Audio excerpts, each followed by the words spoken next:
Boa tarde, vamos a dar comezo a sesión do 30 de abril do 2021, desculpando a asistencia dos membros da corporación que por diferentes motivos, en uns casos por enfermedade e outros por cuestións laborales, non poden asistir á celebración deste pleno.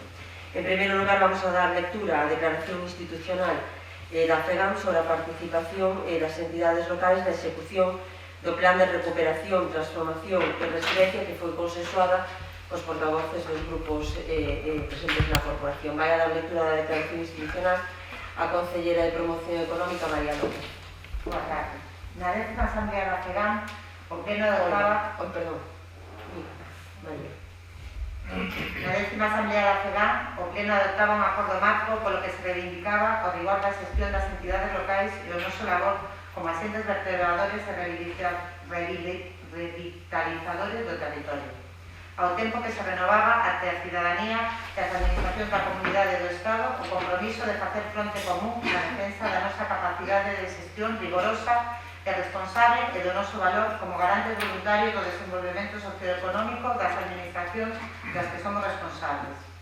Logo duns anos nos que facer xestión do público foi moi complicado para as entidades locais, a crise sanitaria pola COVID-19 púxonos de novo na trincheira, sendo o primeiro parapeto que atopou a cidadanía para atender as demandas e necesidades inmediatas derivadas da pandemia.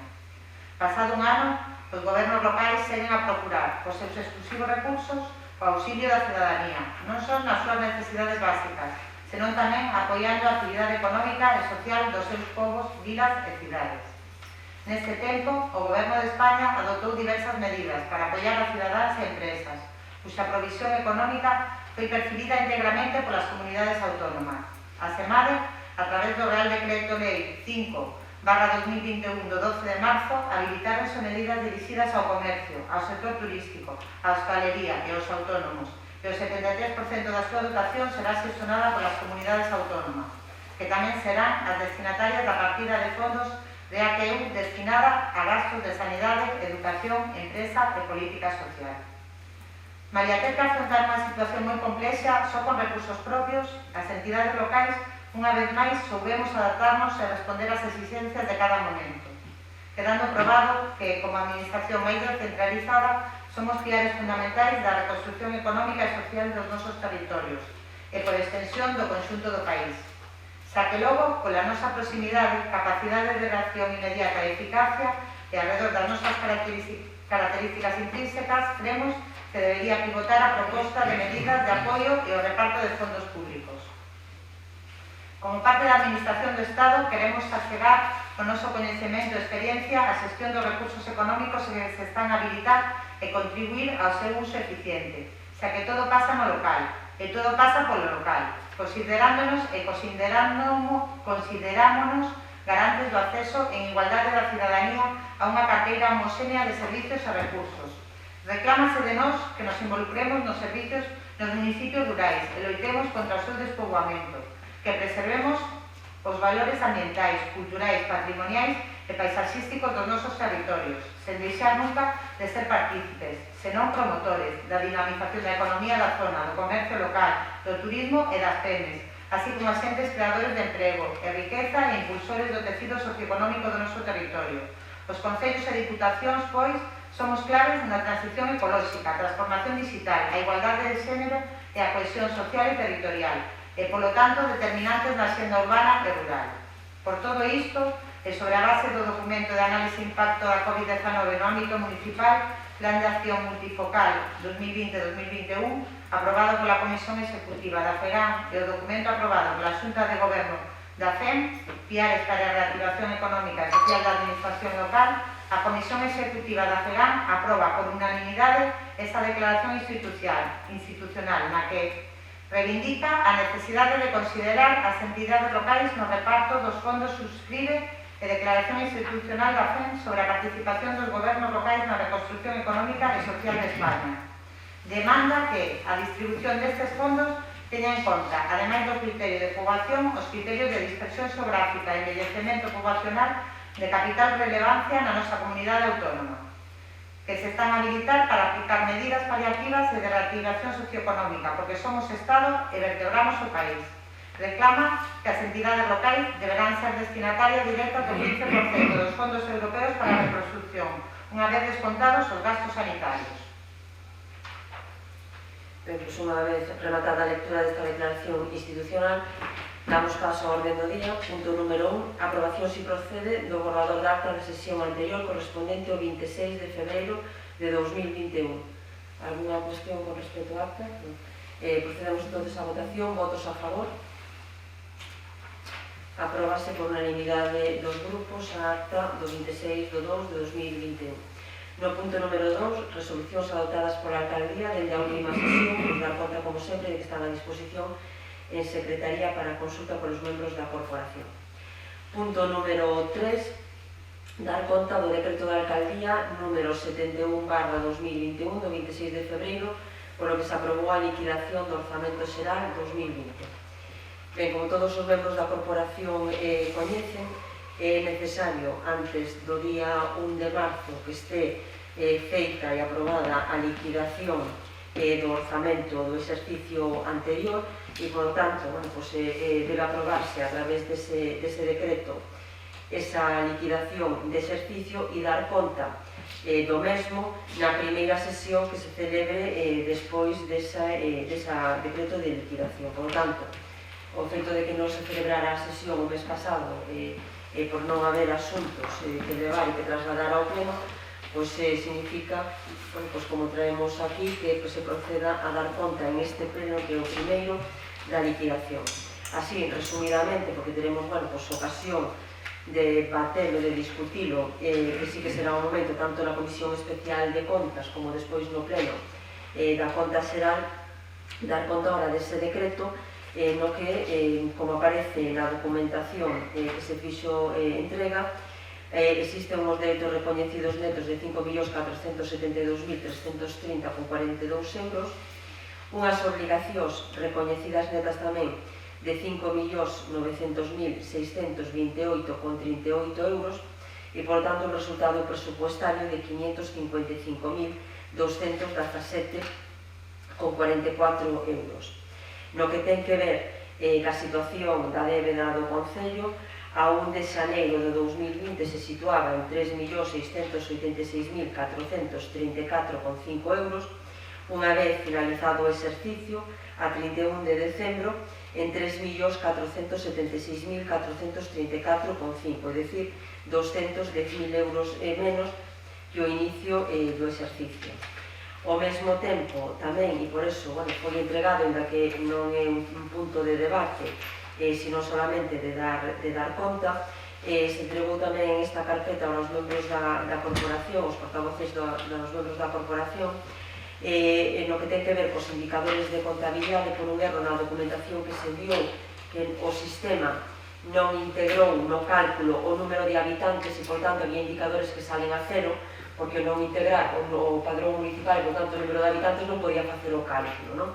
Por tanto, pasouse aí para subsanar eso, e que se mandará por correo electrónico tamén o luns, outra vez todo completo, para que non haxa que extraer de un correo unha documentación e de outro resto. Por tanto, no que ten que ver con esos indicadores, o período medio de cobro quedou fixado no exercicio 2020 en 122,23 días, e o período medio de pago en 74,72 días. Con unha mellora sustancial con respecto ao período de pago do exercicio anterior, que estaba situado en 139 días, e, por lo tanto, mantense prácticamente sin cambios o período medio de cobro, pero que sí que mellorou o período medio de pago. No que ten que ver coa execución do presuposto de gastos, sitúase en 0,77, e a execución do presuposto de ingresos en 0,86. Así, en grandes cifras, este é o estado que arroxa a liquidación do orzamento, que, como decía, debe darse conta en este decreto desta liquidación, que, como decía, ascende a estos importes. Decir tamén que cumplimos en tempo e forma con esta rendición de contas, e que, a pesar da suspensión das reglas fiscais para o exercicio 20 e para o exercicio 21, incluíse os informes tamén, os cálculos tamén destas reglas fiscais a título informativo, para que sean coñecedores de como evolucionan as contas municipais.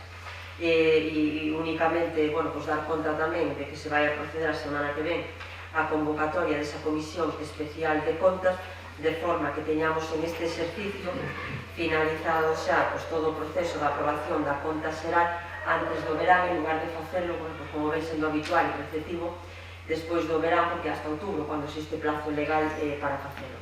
Por tanto, con esta rendición agora, bueno, pues con esta rendición de contas agora, aquí desta conta deste decreto, pues cumplimos o primeiro deses trámites, pasará despois a debate e a estudio tanto na Comisión Especial das Comisións Especiales de Contas como no pleno que decía que se cerrará antes do verano. E, por tanto, bueno, pues cumplimos así con toda a normativa, tanto en tempo como en forma, con esta liquidación. No punto número 4, convenio para a asunción pola Administración Xeral da Comunidade Autónoma de Galicia da convocatoria e desenvolvemento dos procesos selectivos unitarios para as diferentes categorías dos cargos de Policía Local e as prazas de auxiliares de Policía Local entre a Vicepresidencia Primeira e a Consellería de Presidencia, Xusticia e Turismo da Xunta de Galicia e o Concello de Allariz. Bueno, como se explicou na comisión informativa, a situación que temos agora mesmo na plantilla de Allariz, que ascende a 4 membros, pois é de 2 deles en situación de baixa de longa duración, unha das persoas auxiliar en concreto pois, de máis de un ano, e un dos funcionarios de policía pois, vai a facer agora, vai a cumplir agora o ano. Hai outro axente da policía local que solicitou unha excedencia e, por tanto, pois, dos 4 membros que temos en plantilla, ahora mesmo a realidade con esas baixas e con esa excedencia é que nos quedamos con un membro en plantilla temporalmente hasta que as persoas que están de baixa non se incorporen. Por tanto, nos diriximos á Academia Galega de Seguridade para ver a posibilidade de acceder á bolsa de auxiliares de policía. Para facelo é necesario firmar o convenio que estaba mencionando agora e que na práctica o que supón é delegar na Xunta de Galicia, neste caso a través da Academia Galega de Seguridade, as competencias que o Concello ten para a convocatoria de procesos selectivos tanto de policía como de auxiliares. En este caso non se trataría de facer esa convocatoria en la que se delega a través deste convenio as competencias para esa convocatoria, sino únicamente de poder recurrir a esa bolsa de auxiliares de policía local. O que pasa é que a diferencia do que sucedía hai uns meses, que sí que abriron a posibilidade de que se puderan solicitar membros desa bolsa sin ter asinado o convenio de delegación de competencias para esas convocatorias, agora sí que é preceptivo ter asinado este convenio. Por lo tanto, se queremos acceder a esa bolsa, necesariamente temos que ter delegadas estas competencias na Xunta de Galicia. En todo caso, nos queremos, e por eso tamén o traemos aquí, que ahora mismo é beneficioso para o Concello poder recurrir a esa bolsa de auxiliares de policía temporalmente, mentras estemos en esta situación, e que en todo caso, si en un momento determinado decide este Concello crear novas prazas ou convocar prazas tanto de policía como de auxiliares de policía, este convenio pode revertirse se queremos convocar directamente nós esas prazas e ese proceso selectivo, ou si que sexa a propia Xunta a través da Academia como faga, teríamos o convenio en vigor. Por lo tanto, nos parece que ahora mismo o beneficio que nos reporta é precisamente poder optar a ese reforzo de plantilla de cara ao verán. Por eso o traemos aquí e propomos o voto favorable de todos os grupos para a aprobación desta adhesión a este convenio firmado que se firmaría entre a Xunta de Galicia e o propio Concello de Allariz. Por parte do Partido Popular? Nos parecemos adecuado, vamos a votar a favor. Por parte do Partido Socialista? Sí, por parte deste grupo tamén anuncio que vamos votar a favor, o que sí que nos parece que non unha solución a longo plazo, sino máis de un parche. Entón, a pregunta sería se non poderíamos dotar de crédito novas plazas para a persoal da Policía Local convocadas por o Concello. Bueno, efectivamente, en función de como evolucione esta situación, tenemos que verlo. A situación que temos ahora mismo, o problemático da situación que temos ahora mismo é que non sabemos que vai a suceder con estas persoas que están en un proceso, algunhas delas, e despois irán unha situación de incapacidade permanente ou non, e, por lo tanto, eso sí que nos obligaría como Concello, pues efectivamente, a tomar unha decisión con respecto a esa situación na plantilla. Ahora mismo, o problema fundamental que temos ahora mismo é que estamos en unha indefinición absoluta, ¿no? Que non sabemos se van a incorporar, se non se van a incorporar, ni en que plazo van a facelo. Entonces, bueno, é verdad que para o capítulo 1, para a carga que temos xa no capítulo 1, se despois hai esa incorporación e convocamos as plazas, bueno, pues supón o incremento tamén dese capítulo 1 que xa está, bueno, pues unhos límites xa, cercanos moi no límite do 40%, que subilos de aí, pues é un máximo porcentaxe que non nos gustaría ter que pasar. Entón estamos, bueno, pues a espera de ver que sucede con esas plazas para tomar esta decisión. Alguna cuestión máis? Bueno, pues sometemos a votación, entonces, o punto número 4, asinatura do convenio, votos a favor. Pues aprobase por unanimidade dos membros da corporación. Punto número 5, moción do Partido Popular en defensa do Servicio Público de Correos. Ten a palabra portavoz, en este caso, para esta moción do Grupo Popular.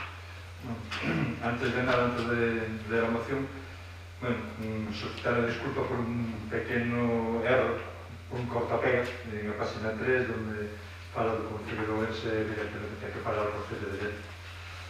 Pero por lo demais, o fondo da cuestión é válido totalmente. Entonces, en un contexto como actual, o servicio postal prestado por correos xoga un inolvidable papel para contribuir á cohesión social, territorial e económico do país, tanto a nivel estatal como autonómico e especialmente en o ámbito municipal, percorrendo e atendendo diariamente todas as localidades e municipios do Estado, garantindo a prestación dun servicio público á cidadanía, empresas e administracións na totalidade dos núcleos de poboación a marxe da súa rendibilidade económica. Os datos ponen en valor máis de 8.000 municipios atendidos, 16 millóns de fogares, 3,2 millóns de empresas e un total de 7.100 puntos de atención no ámbito rural con carteiros rurais e oficinas e máis de 100.000 kilómetros diarios. Os servizos postais, declarados durante o estado de alarma como servizos esenciais e reconhecidos como un elemento de vertebración e cohesión territorial, son un valor arraigado na vida social dos municipios desde a prestación do servicio público, contribuindo ao desenvolvemento económico dos mesmos, facilitando e dando accesibilidade ao dereito de cidadáns ou cidadáns, comercios, empresas e administracións a dispoñer dun servicio postal a prezo alcanzable e de calidade. Pero coas actuais políticas estratégicas e de xestión de dirección de correos, este dereito está a limitarse. Mostramos a nosa profunda preocupación polo enfraquecemento do servicio público postal que está a levar a cabo a Dirección de Correos mediante o recorte de servizos rurais, a externalización de servizos, o trasvasamento da actividade a outras empresas e polos resultados económicos negativos que debilitan o Servizo Postal Público de Correos ao que se le encomenda a súa prestación como operador público, afectando directamente ao dereito da ciudadanía á recepción de correspondencia de forma accesible e alcanzable, especialmente en España baleirada. Concretamente, en Ourense, a empresa SAE Correos e Telégrafos decidiu suprimir 7 postos de traballo. En o conxunto da provincia, Correos suprimiu 20 postos de traballo. Así mesmo, tivemos coñecemento que a empresa pública está a levar a cabo un recorte en a contratación que está a deixarse encubrir o emprego estrutural, así como os permisos e calquera tipo de ausencia dos traballadores e traballadoras. Como consecuencia desta decisión, con toda seguridade, os servizos de distribución postal prestados ata de agora nestas unidades de repartición baixarán a súa calidade drásticamente, co consecuente prexuicio para os cidadáns e empresarios de Ourense. Igualmente, manifestamos que esta decisión adóptase sen que previamente se consultase ou informado por vía alguna a administración local deste municipio, polo que descoñecemos os motivos polos que se adopta e ademais non se lle deu a ocasión de poder ser escoitada a pesar de afectar directamente os intereses dos cidadáns que legitimamente representamos. A actual lei postal e outras normas dependentes recoñecen, sen lugar a dúbida, que todos e todas os usuarios remitentes ou destinatarios de envíos postais teñen dereito a un servizo postal universal de calidade prestado de forma permanente en todo o territorio nacional e a prezos alcanzables, polo menos 5 días á semana, conforme a normativa europea e nacional de aplicación. O alcance e a prestación efectivo do Servizo Postal Universal deberán responder aos principios de cohesión social e territorial, non discriminación por razón de calquera circunstancia ou condición social, persoal ou xeográfica, continuidade, eficacia e eficiencia no servizo. E deberá adecuarse permanentemente ás condicións técnicas, económicas, sociais e territoriais e ás necesidades dos usuarios, en particular en materia de densidade de puntos de acceso e de accesibilidade aos mesmos, sen menoscabo da súa calidade. Polo exposto, o Pleno do Concello de Allariz, a través desta moción, require a SAE Correos e Telégrafos, a Sociedade Estatal de Participacións Industriais SEPI, ao Ministerio de Facenda, ao Ministerio de Transportes, Mobilidade e Axenda Urbana e ao Goberno da Nación para que adopten as seguintes medidas que entendemos necesarias para garantir a prestación dos servizos postais e a súa permanencia neste municipio de Allariz. Primeiro, afrontar decentemente a cobertura dos postos estruturais suprimidos na provincia de Ourense necesarios para ofrecer un servizo de calidade á cidadanía. Segunda, manter a calidade das condicións laborais garantindo un persoal con suficientes traballadores e traballadoras que permita as correspondentes sustitucións por enfermidade, permisos ou vacacións, cun reforzo da capilaridade de correos ampliando o número de oficinas, unidades de repartición e centros de tratamento co fin de lograr o maior achegamento ao cidadán e a lograr as condicións óptimas de accesibilidade marcadas pola Lei Postal e a Directiva Postal Europea. Terceira, garantía dos compromisos de financiamento que permitan a nosa localidade, cumprindo os parámetros de calidade determinados por lei, o correcto desempeño de prestación dos servizos postais e asegurando que todos os cidadáns reciban a repartición de correspondencia 5 días á semana como mandata a Directiva Postal Europea e reforzar o financiamento do Servizo Público Postal claramente insuficiente en actualidade no próximo plan de prestación a aprobar polo Consello de Ministros, de modo que se asegure un servizo de calidade para o conxunto da cidadanía, tamén para asegurar a cohesión social, económica e territorial. Cuarta, incluir a Correos, a maior empresa pública do noso país, na repartición dos fondos para a recuperación, transformación e resiliencia, para que xogue un papel grave na resposta que, como sociedade, debemos dar á crise sanitaria e económica provocada pola COVID. Quinta, a actualización e mantemento das oficinas auxiliares, rurais e unidades de repartición existentes nas zonas rurais, claves na reversión da España baneirada. É a única maneira de contribuir a que aquelas áreas xeográficas de repartición deficitarias económicamente poidan gozar dun servizo postal en igualdade de condicións respecto á poboación dos grandes núcleos urbanos. Verase trasladado este acordo do Goberno da Nación a todos os grupos parlamentarios do Congreso de Deputados, a Sociedade Estatal de Correos e Telégrafos, a Sociedade Estatal de Participacións Industriais SEPI, ao Ministerio de Transportes, Mobilidade e Axenda Urbana e ao Ministerio de Facenda. Ten a palabra para fixar posición o portavoz do Grupo Municipal do General Tenental de Bernardo Manuel.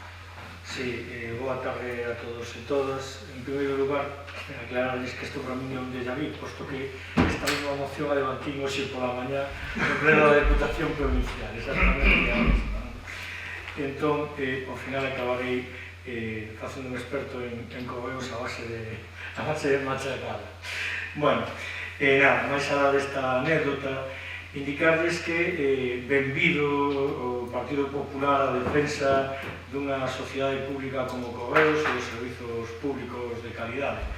A verdade é que, bueno, pois agardo que isto non sexa a flor dun día, e que sexa algo que permaneza no tempo se vostedes volven a ter oportunidade de gobernar no goberno de Madrid, porque sinceramente sería unha gran nova. Dende o BNG podemos indicarles que xa no ano 2008-2009, fíxense vostedes, cando era senador en Madrid, o señor Pérez Bouza, senador desta organización do Bloque Nacionalista Galego, xa daquelas tiñamos unha importante preocupación que trasladamos por conta do sindicato nacionalista CIGA, solicitando a comparecencia do daquelas presidente de Correos, o señor Pérez de la Fuente, xa que en moi poucos anos se estaba a perder unha gran cantidade efectivamente de repartidores, de funcionarios de Correos, como vostede ben di. Vostede fala de 22 nestes últimos tempos. Estamos a falar de máis de 200, en realidade, de esa época, do ano 2008-2009. Daquelas tamén estaba, xa pasou, desde aquelas, o señor Javier Cuesta Luín, que era amigo íntimo de Rajoy. A verdade é que a presidencia de Correos vai un pouco como pasaba ca presidencia telefónica, era o compañero de pupitre do señor Aznar. Pois que a presidencia de Correos pasa un pouco mismo, é un posto moi apetitoso desde un punto de vista económico, casi 200.000 euros o salario, prácticamente 3 veces máis que o salario do presidente do goberno, e xa digo, daquelas o señor Rajoy puxera o señor Javier Cuesta Luín, o cual non impediu que agora mesmo este de presidente o señor Manuel Serrano, que é o compañero de pupitre de Pedro Sánchez. Entonces, claro, a xestión vai nesa línea, non na línea que debería ir seguramente en base a un servizo público. Como lles decía, a provincia de Ourense nos anos, en principios deste século, tiña 400 carteiros e hoxe estamos en 130 carteiros, para que se faga unha idea. Nos últimos 22 anos non entrou ningún funcionario en Correos. Agora contratan a personal laboral cando se contrata e efectivamente, como vostedes tamén indicaban, quedan sin cubrir as baixas, simplemente se elimina ese posto de traballo, incluso as baixas temporais tamén quedan sin cubrir, evidentemente disminuindo a calidade do servizo. Como caso paradigmático, temos fai pouco a denuncia do Concello de Pontedeva de que se iban a facer desde o Concello do Partido Popular, por certo, cargo do reparto do propio servizo de Correos, porque as cartas ian quedando nas palleiras abandonadas, etc.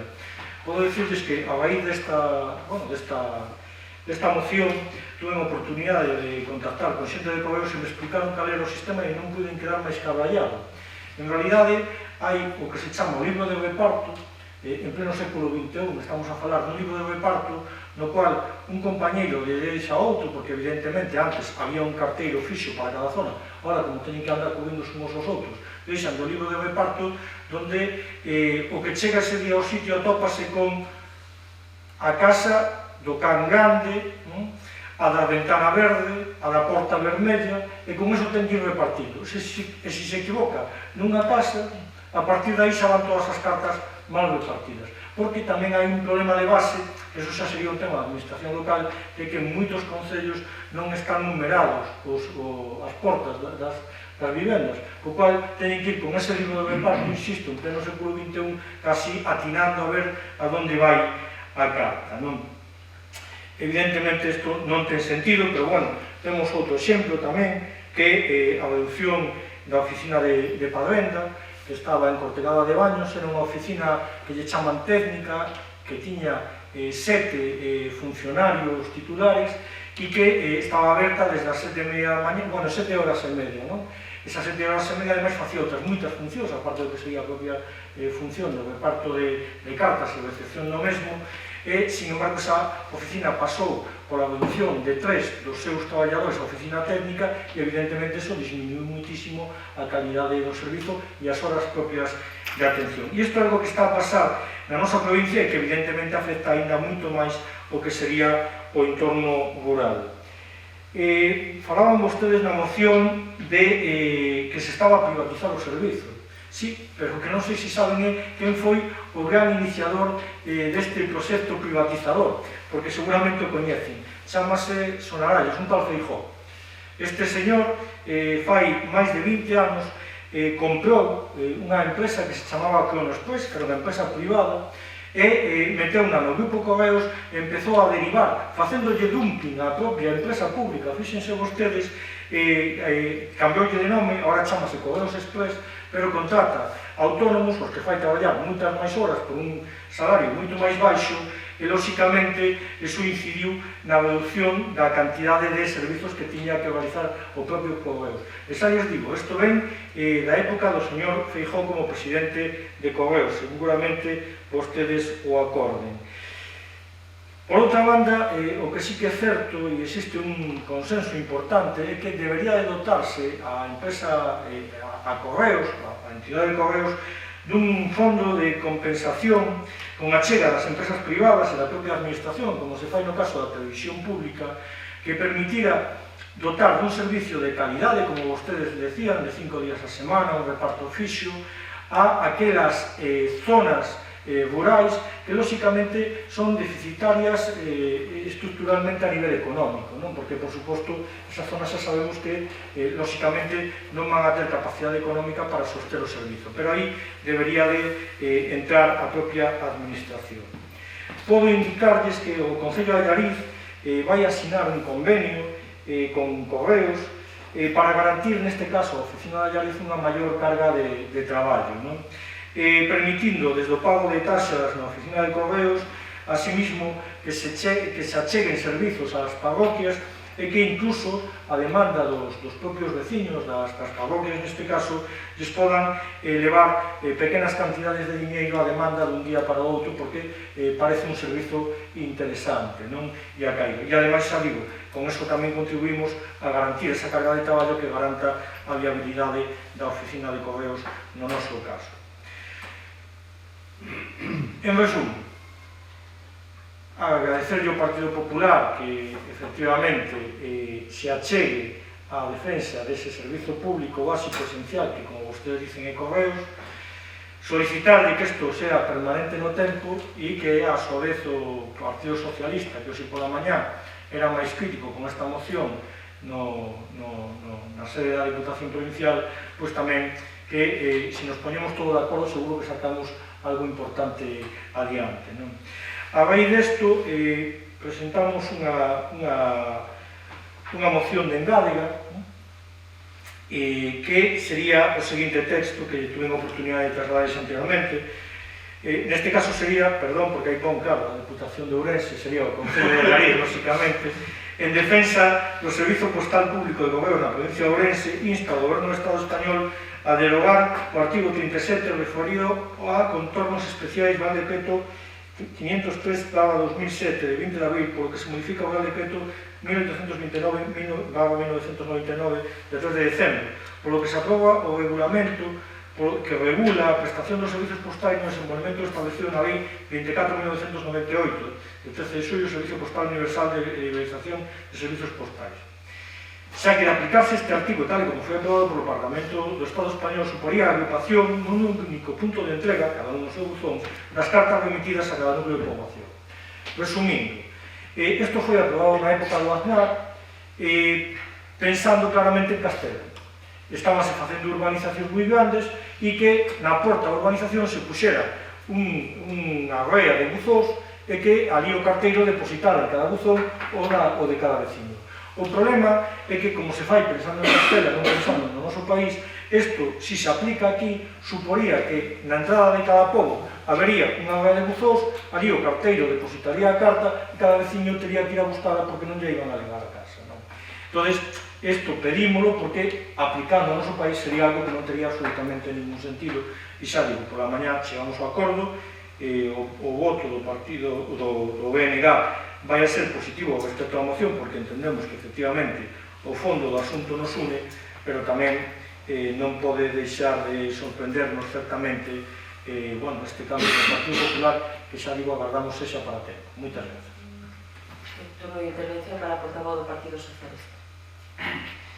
Correos é unha empresa 100% pública, propiedade do Estado a través da súa pertenza a SEPI, e sei que ausente non existe ningún plan de privatización da compañía. Nace fai máis de 300 anos e tras unha continua adaptación ao mercado, hoxe o operador líder do sector en España. Actualmente, a estrategia da compañía está centrada na internacionalización, a sustentabilidade e a transformación digital. Sobre a atención prestada no ámbito rural e mellores previstas, Correos considera a mellora da atención e a oferta de máis produtos e servicios no ámbito rural un dos seus compromisos máis importantes coa sociedade e co seu contorno. Por iso está a desenvolver varios proxectos para chegar e ofrecer máis servicios públicos a todos os cidadáns, estean onde estean, para axudar a salvar a fenda existente entre as zonas rurais e as urbanas.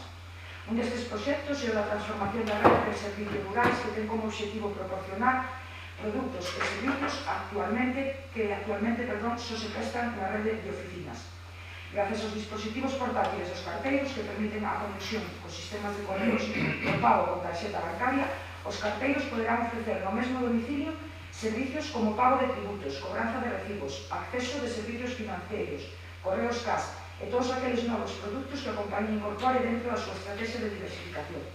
Ao longo deste ano, 6.400 carteiros e carteiras rurais prestarán estes servicios no mesmo domicilio dos cidadáns. Tamén ofrece o proxecto de digitalización de puntos de atención rural que consiste na informatización dos 2.295 puntos de atención ao cliente de correos en áreas rurais. Sobre apoio a PMEs e a empresas españolas, Correos lanzou Correos Market para impulsar a digitalización e as vendas dos produtos locais. Está a apoiar a economía local poniendo a dispor dos emprendedores autónomos e PMEs as súas dúas grandes bazas. Por unha banda, a mellor rede de distribución do país con preto de 2.400 oficinas e toda a capacidade logística de Correos. E por outra, unha plataforma en liña denominada Correos Market para que poidan promocionar e vender os seus produtos nun mundo cada vez máis digital. Sobre o emprego e a xestión do persoal, durante 2020, un total de 4.005 persoas incorporáronse como traballadores fixos na compañía, no marco do proceso de consolidación de emprego temporal. Xunto a iso, na actualidade, están abertos dous procesos máis para o ingreso de persoal laboral indefinido, 3.421 provenientes da convocatoria de 2019 e 3.254 da convocatoria de 2020. Tamén se abriron bolsas de emprego para a cobertura temporal dos postos dos períodos de máxima actividade en toda España, que recibiron máis de 395.000 solicitudes, o que demostra o atractivo laboral de Correos. Non está realizado experimentos, pero como compañía pública ten a obrigación de asignar eficientemente os seus recursos, polo que adecua o seu persoal ao nivel de actividade real, mantendo sempre a calidade do servicio que presta a toda a cidadanía, os compromisos de entrega dos prazos contratados e o respecto ás condicións laborais do seu persoal.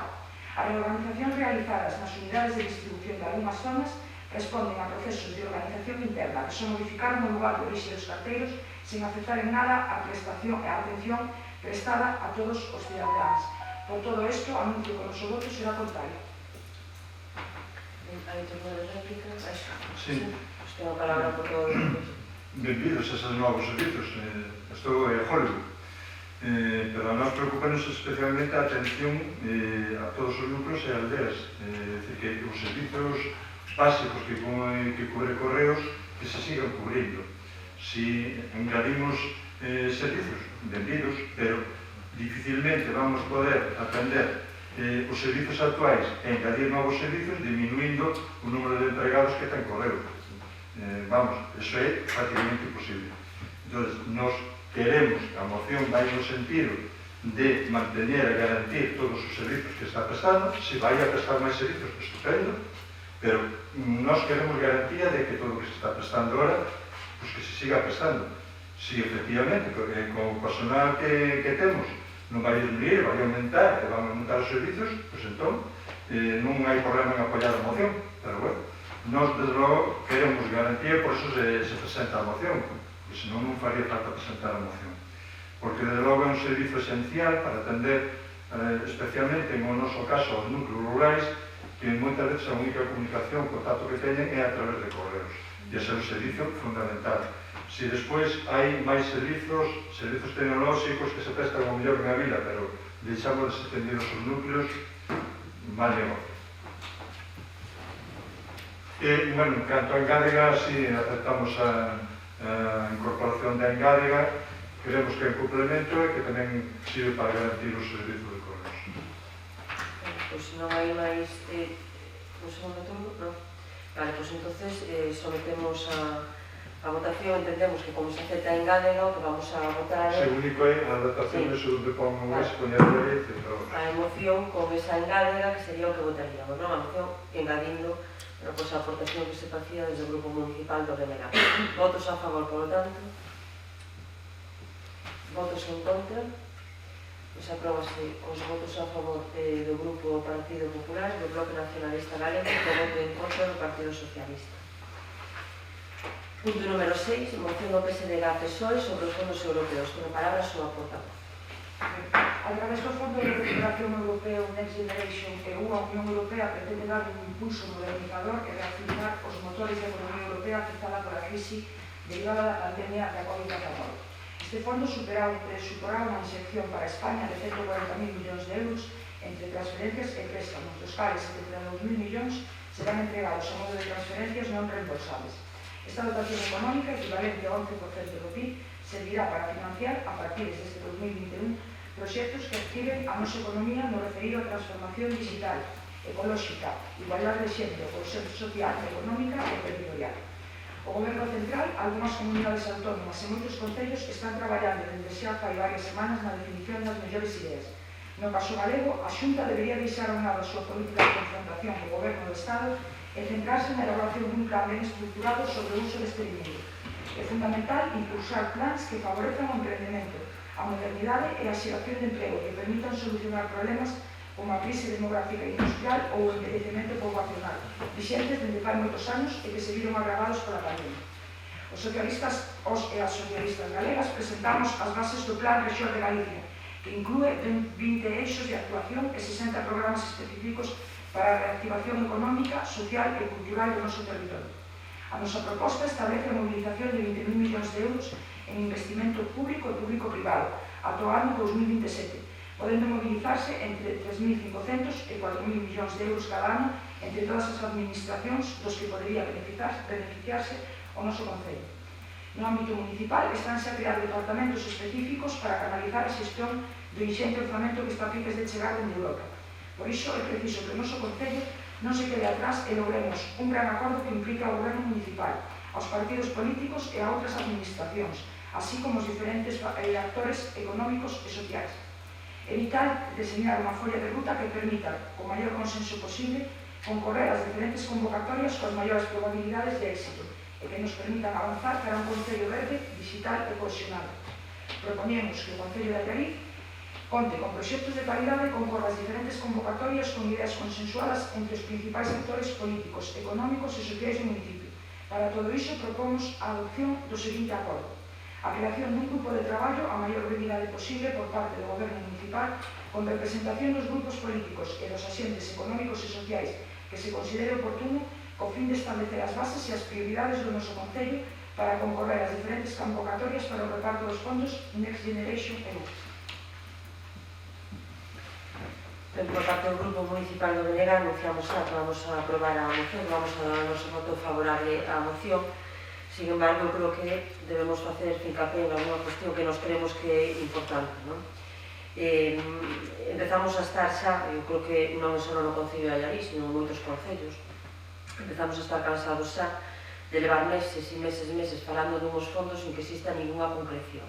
E ademais despilfarrando horas e horas de traballo en declaracións de interese, manifestacións de intereses varias, en comunicacións da FEM, dos ministerios e demais organismos, e traballando en propostas que finalmente non acaba de explicitarse nunca ni como van a ser, ni como se van a convocar, ni como se van a formular despois finalmente as propostas para poder concurrir. Entón, nós o que sí que pediríamos é para non seguir traballando como estamos facendo hasta ahora e temos mandado xa unhas cuantas declaracións de interese, e temos participado en diferentes grupos xa de traballo fora daqui, temos estado en grupos de traballo con Diputación, non só locas daqui, en grupos de traballo en Santiago, con diferentes departamentos da Xunta, e con diferentes sectores tamén, e ao final seguimos, despois desos meses, na mesma, sin ter ninguna concreción e sin saber nada.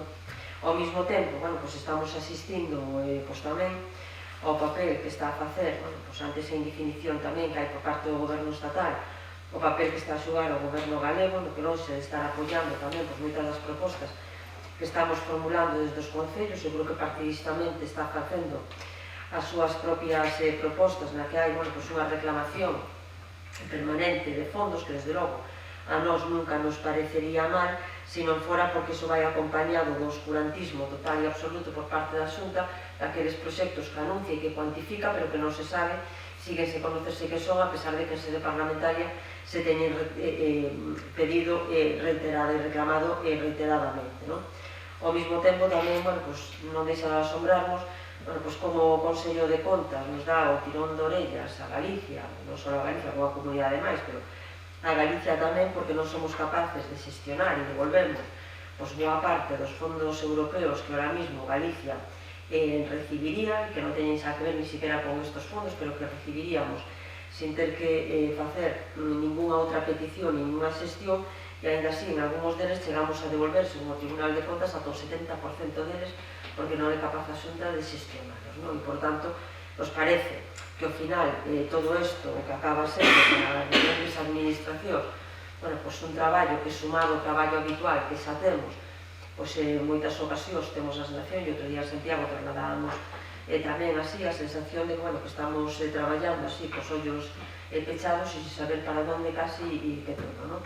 Coas diferentes consultorías cas que temos falado tamén, que teñen, que traballan directamente co Ministerio para arbitrar e xestionar como se vai a facer e explicitar este reparto, tamén cada unha delas ten versións diferentes de como vai a ser isto e, por tanto, nos encontramos ahora mismo nesta situación, que creemos que empeza a ser xa cansina, por decirlo así levemente. Por tanto, nós non somos contrarios á aprobación da moción, de feito, vamos a dar o noso voto favorable, pero si tamén creemos que aquelo que ahora mismo estamos sufrindo nós, tampouco podemos pasar a que o sufra con toda esa premura, algunhas veces e tal, que se propón aquí o resto das xentes. Eu creo que debemos esperar un tempo prudente, ainda que hai líneas que se está traballando, que efectivamente exista un mínimo de definición, un mínimo, tampouco pedimos máis, pero un mínimo de definición, porque ahora mismo ainda non sabemos se vai haber asignacións previas ou non, se van a ser convocatorias por proxectos, aqueles que van a ser convocados directamente polos ministerios, que van a ser convocados pola Xunta, ni con que criterios, ni como, hasta ahora, saliu alguna cuestión, alguna convocatoria para concellos de menos de 5.000 habitantes, e para o resto é absolutamente unha indefinición todo o que nos encontramos, non? Por tanto, eu creo que de existir esos fondos, e espero que en algún momento efectivamente se acaben explicitando o noso primeiro gran objetivo, e por eso a declaración institucional tamén, é que exista esa asignación previa para os concellos dese porcentaxe, un porcentaxe similar ao que se está reclamando, que despois teña que xustificarse efectivamente con proxectos e con propostas, igual que no seu día se fixo co Plan E, que había unha asignación previa que despois se justificaba con diferentes proxectos, e de non ser así, por lo menos coñecer como se van a facer esas líneas de traballo e esas convocatorias para poder estar traballar e non estar perdendo o tempo. Somos conscientes e sabemos que hai administracións que efectivamente están contratando proxectos a voleo, están volendo, o que se conoce así, realmente que por si toca, sin conocer ningún desos criterios e conscientes tamén eles, e así o explicitan en diferentes reunións que mantuveron neste caso co Ministerio, de que moitos deles xa lles avanzaron en algúns casos que non van a encaixar porque posiblemente salgan de outra forma e esos proxectos non encaixan. Por tanto, non son un despilfarro de tempo, sino de fondos públicos tamén algunhas das cuestións que están sucedendo agora. Por tanto, como decía, nos vamos a votar a favor, pero sí que pedimos prudencia en eso, porque hasta ahora o que temos é moita publicidade, pero pouca concreción. Por parte do Partido Popular. Buenas tardes. Bueno, yo iba a ser breve, pero ya con lo que ha dicho usted ya casi ni la leo. Desde el Grupo Municipal Popular compartimos la desconfianza acerca del reparto de los 70.000 millones de euros que el Estado recibirá en forma de transferencias de los fondos europeos. No se sabe desde hoy ni cómo va a ser el reparto de ese dinero, ni cómo se le va a hacer llegar a los ayuntamientos. De hecho, creo que hay demasiado optimismo al pensar que el Gobierno Central va a incluir a otras entidades en cualquier distribución de dinero. Pero el día que lleguen, si se lo hacen, sí va a ser necesaria una mesa o un grupo de trabajo para poder definir el destino de todos nuestros vecinos, ya que nos jugamos mucho a medio y largo plazo. Puede que sea complejo, más incluso con toda la opacidad de este Gobierno, que a pesar de estar obligado por la ley, a pesar de que el Consejo de Estado informó de que lo que está haciendo hasta ahora es opaco y arbitrario, y de que Europa ha recomendado que se dé participación al resto de entidades territoriales mantiene esa presión tan importante para España en el aire. A ver por qué razón nosotros estamos como estamos, mientras Mario Draghi, que lleva 2 meses y medio al frente de un gobierno de unidad nacional, ha conseguido elaborar un programa para la recuperación del país. Pero que los demás lo hagan mal no es excusa, y no nos puede desviar de nuestro objetivo, que es trabajar por los salaricanos, porque lo llevamos haciendo siempre, lo hacemos y lo seguiremos haciendo. Por eso nosotros queremos estar preparados, en caso de que llegue el momento de ese reparto, con una estrategia municipal de proyectos realizables y consensuados para poder optar a las convocatorias que sean de interés y que puedan salir. Partido Socialista, segundo turno. Procedemos entonces a votación. Votos a favor da moción presentada polo Partido Socialista. Apróbase por unanimidade de todos os grupos a moción presentada por Soledad PSOE sobre os fondos europeos. Bueno, non hai ningún rogo ni pregunta presentadas por escrito, non sei se hai alguna que se quiera formular verbalmente por parte do Partido Popular. Sí, rogos. No pleno do mes de febrero, que foi o último que tivemos, a señora alcaldesa quedou en remitirnos os proxectos da IDAE, pero ainda non o recibimos. Tamén quedaron facilitarnos as últimas noticias que, bueno, chegaron hoxe respecto das revisións definitivas sobre as obras de rehabilitación da Casa do Concello, que, bueno, a verdade é que vamos con moitísimo retraso en ese punto, no tema de rehabilitación da Casa do Concello, porque se a estas alturas ainda estamos facendo diagnósticos, que estamos, pois, entonces, pasarnos máis información. Bueno, sigue, despois con outro rogo máis, nos N últimos plenos solicitamos que se publicasen as ordenanzas fiscais e non fiscais na página web do Concello. En que fase estamos a día de hoxe na incorporación das ordenanzas á página web? Está, sí. En canto logo, sí. Vale. Con respecto ao tema dos proxectos de IDAE, efectivamente, eu tiña apuntado no pleno anterior que efectivamente o que estaba solicitado era esa memoria e que entregamos, e o secretario me estaba dicindo ahora na entrada que había tamén que ir revisando a grabación, que efectivamente tamén estaba do IDAE, e a verdade é que pensei que era eso, non? O proxecto das obras do Concello non está neste punto que nos requerira a portavoz do Partido Popular esa memoria que se fixo e onde se detaba, bueno, pues, cuáles eran as actuacións que había que hacer e os puntos, efectivamente, onde había ese problema. Xa ten vicepresidencia da Xunta, xa ten o proxecto que se fixo despois, e ese proxecto está en posesión deles, co cual ahora mismo non está na man do Concello, sino desde que se trasladou o proxecto, xa o proxecto básico, a Xunta de Galicia está ali, por tanto, entendemos, e a última vez que falei coa directora xeral, que está, bueno, pues, ca redacción dese convenio para facelo. Entonces, ahora mismo, nos, por parte do Concello, temos todo tramitado e está todo entregado. Si o Partido Popular, que en aquel momento que nos pediu a portavoz era esa memoria, si quere o proxecto tamén, non hai ningún problema, o proxecto básico, que podemos remitirlo tamén, pero que se nos tiña solicitado era esa memoria, que foi a que levamos aquel día naquela comisión onde estuvemos vendo pues esas actuacións que se farían. Podes facilitar tamén e entonces, eso, o mismo proxecto básico que se remitiu á vicepresidencia da Xunta, podemos remitirlo sin problema.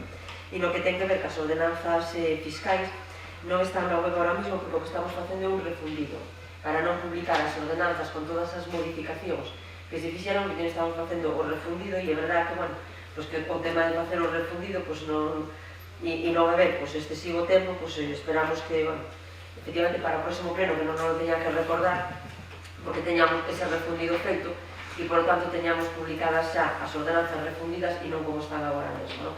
Hai algunha que xa está refundida, porque ademais, na última, xa para evitar isto, nas últimas modificacións que fixemos, cando se convocou o pleno para esas modificacións de ordenanza, xa se entregaron os textos refundidos, xa se preparou o refundido, se fixeron con refundido, en outras non. Por tanto, bueno, pues eso sí que a ampliación en datos ordenanzas evidentemente é suficiente porque se publiquen as que estén vixentes en este momento, non hai falta que este todo anterior. Bueno, se sirve a publicidade das... O refundido é porque hai artigos que cambian, por tanto ese é o refundido, claro. Non porque non este en vigor, sino porque hai artigos que cambiaron este tempo. Si, bueno, a darle publicidade ás ordenanzas sirve para facer ese refundidos nas ordenanzas que estén pendientes, tamén vendido sea. Pero, bueno, vai sendo hora tamén de que se publiciten as ordenanzas, as fiscais e non fiscais, todas as ordenanzas. Por parte do... non sei se hai alguma cuestión máis. Eran estos robos que había. Preguntas. No pleno de febreiro, preguntamos se o Concello de Dele se sumou ao segundo plan de rescate da Xunta para o comercio, hostelería e tendes. A actual señora alcaldesa protestou que aínda non se tiña tomado unha decisión ao respecto. A estas alturas, que decisión se tomou? Non, de non sumarnos. Non nos sumamos. Bueno, xa comentaremos eso en outro momento. Outra pregunta. Preto do Arco de Penamá está se levando a cabo unha construcción próximo ao depósito de agua de Rodicio. Bueno, aí saber para que é esa construcción. Sí, estaba confirmando que era o mesmo que estaba, que non hai ninguna novedade al respecto. É o pozo de incendios da Xunta de Galicia. Sí, imaginamos que podía ser para os... O sea, para, básicamente para incendios, non é para ningún outro. Non, é para uso contra incendios. Por parte do Partido Socialista, Sí, preguntas. Fai uns días puxeronse en contacto a portavoz dese grupo municipal, un grupo, digamos, numeroso de vecinos de Vilariño, para transmitir a problemática que hai cunhas veciñas e unha suposta, posible ou probable ocupación do espacio público.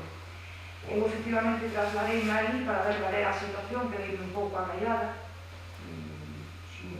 francamente sorprendida. O que me transmiten os vecinos é que se puxeron en contacto coa equipa de goberno e que, bueno, que as respostas que lle dan, pois que non son moi... Bueno, pois que non as teñen ni moi claras, ni saben que medidas poden tomar desde a equipa de goberno, pois quería preguntar que me informasen de como está este tema, cal é a problemática en cuestión. Non sei se nos chegará hasta o final do toque de queda. Varios meses. Co tema de Vilariño, non? Aí, efectivamente, hai un conflicto no que hai, bueno, pues, unhas persoas que defenden que a parte que está diante da súa propiedade, que esta zona que está diante da súa propiedade é un espacio privado, e hai o resto dos veciños que defenden que son un espacio público, non? Entón, efectivamente, aquí hai un expediente no Concello, por non sei quanto ocupa, pero aquí hai un expediente no Concello que dá para empapelar case o Concello con este asunto e con as denuncias cruzadas e con todo o que hai, non? Por tanto, aí todo este problema parte de outras cousas, non?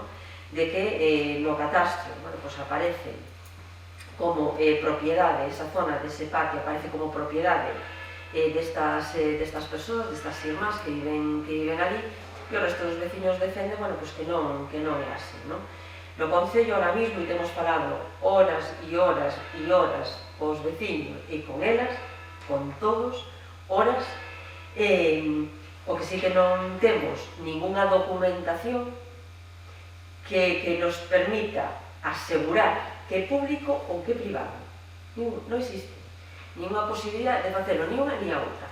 A documentación que aporta as veciñas que son propietarias desta casa e que defenden que esa parte deles tampouco poden aportar ninguna documentación, e a documentación que aportaron aquí non, efectivamente, bueno, pues de esa non se pode deducir, ou nós, desde logo, non podemos deducir que sexa privada esa parte, non? E é verdad que, bueno, pues, visualmente aquel, vivendo ali, escoitando pues, a xente maior que vive ali, bueno, boa parte deles defenden que hubo un uso público de todo eso, non? E que aí hubo unha ampliación da vivenda, hai anos, bastante, que foi habendo ampliacións da vivenda hacia esa zona. Non é verdad que con toda a documentación na man non podemos asegurar ni unha cousa ni a outra. Isto chegou aos tribunales tamén, parte destas cuestións están nos tribunales, tamén non sabemos o que se dicirá nos tribunales, pero bueno, tanto a petición que poden formular os veciños e que teñen feito de que se faga un deslinde aquí para o Concello é complicado, podes facer ese deslinde precisamente porque non existe esa documentación. Ahora mismo, por parte dos veciños, foron aportadas, bueno, pues, máis fotografías antiguas do estado desa aira que estamos mirando e revisando tamén, pero que teñen tamén, bueno, pues a calidad que ten, por tanto, pues, que tampouco ofrece unha información moi fidedigna. E despois, no fondo de todo isto, polo menos dentro do grupo de goberno, estamos convencidos de que isto vai máis alá de que haxa un uso público ou non, ou privado ou non, dese espacio, sino un conflicto que empezou sendo un conflicto familiar aí entre partes e que se acabou estendendo a boa parte do pobo, non? Entonces, nós non vemos unha fácil solución para eso porque ninguna das dúas partes está disposto a ceder en nada, non? Se non nos parecería que sería bastante sincero facelo, pero ninguna das partes está disposta a un mínimo de generosidade ca outra parte para chegar a un entendemento ali e ter unha convivencia razonable en Vilarín, non? Por tanto, pois non creemos nós que ninguna das solucións que nós temos intentado aportar por aí convenza a ninguna das partes, a ninguna, e por tanto, é difícil de solventar ese problema ali, e a única solución, acabamos xa casi estando convencidos de que a única solución a este problema vai a ser porque un día vai haber unha sentencia judicial que dictamine se é público ou é privado e que, por tanto, todos os demais acataremos, non? Pero hasta ahora, e levamos moitas reunións, non foi posible chegar a ningún acordo. Sobre a situación das caravanas no Concello de Allariz, cal é a normativa que regula a presenza de autocaravanas no noso Concello? Diante de algunhas queixas polo acontecido na pasada Semana Santa pola proliferación destes vehículos en diferentes zonas da vila, por que non se habilitou o camping de Allariz nestas datas para o uso destes vehículos?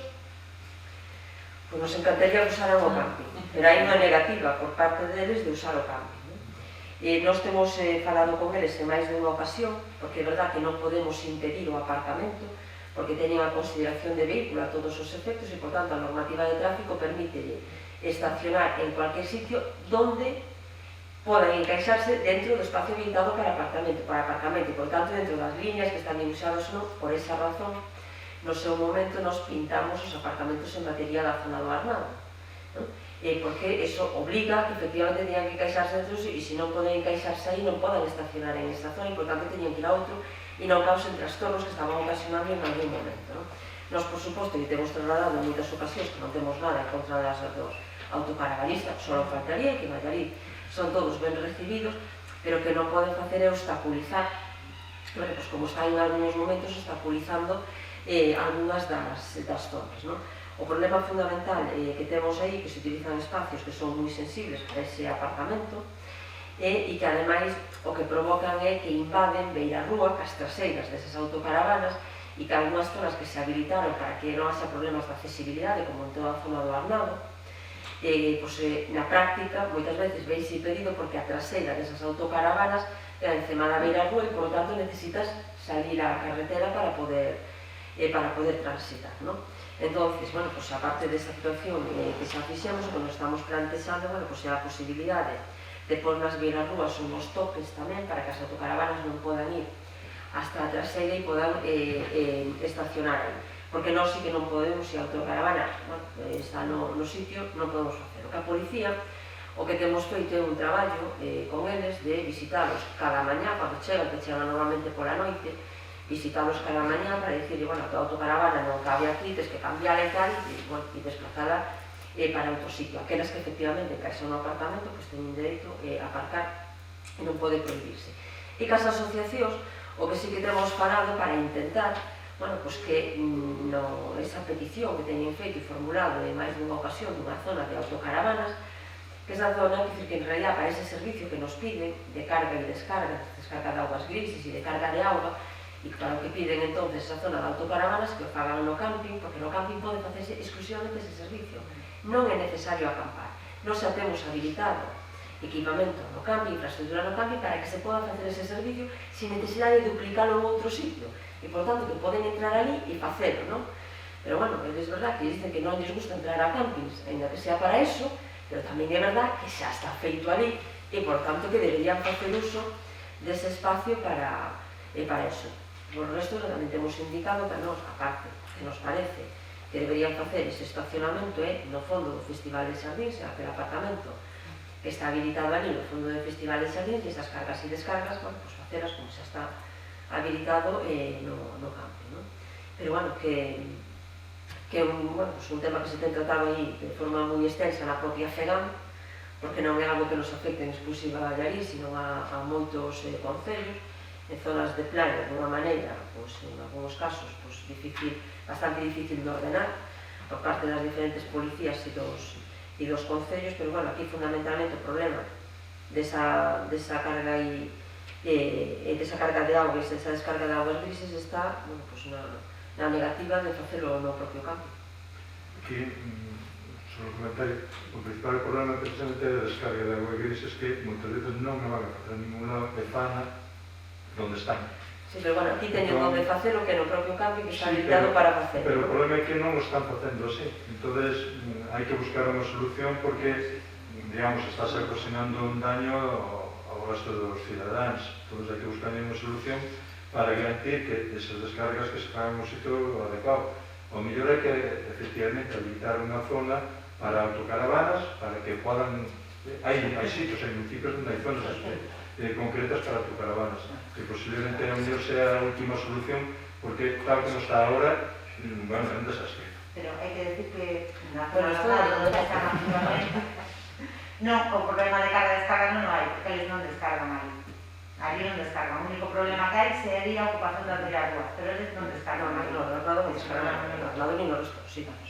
E falamos con eles a Semana Santa, nos comunicamos con eles que se puxeron un buen trato con nos e lle contestamos exactamente. As preguntas? Sí. Son respecto a unha serie de subvencións, lle leo unha por unha, se lle parece ben, ou leo todas as xuntas? Unha por unha.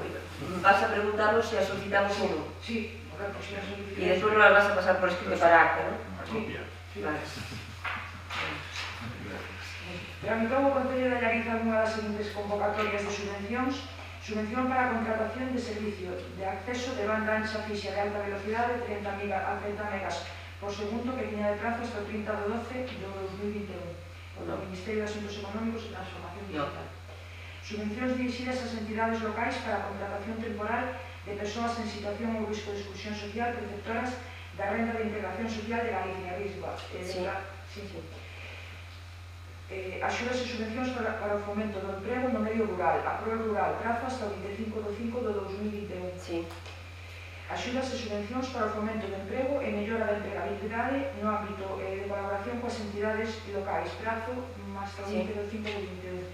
Subvención ás entidades locais de Galicia para a promoción do uso da lingua galega. Consellería de Cultura, Educación e Universidade, prazo hasta o 10 de 5 do 2021. Subvencións destinadas á execución de obras, abastecementos e saneamento de depuración financiadas no marco do eixe da UE, prazo hasta o 7 de 5 do 2021 en augas de Galicia. Sí, bueno, me estaba dicindo o señor alcalde que aparte de decir o non, que explica algunha por qué, ¿no? E que algunha destas convocatorias para concellos de menos de 5.000 habitantes, e por eso non está solicitada, ¿no? Correcto. Vale. Pues esa sería... Non se conforma aquí o portavoz solo con non.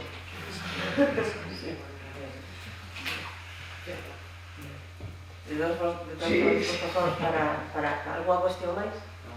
Vale, pois non habendo máis asuntos que tratar, levantamos a sesión sendo as 21 horas e 11 minutos.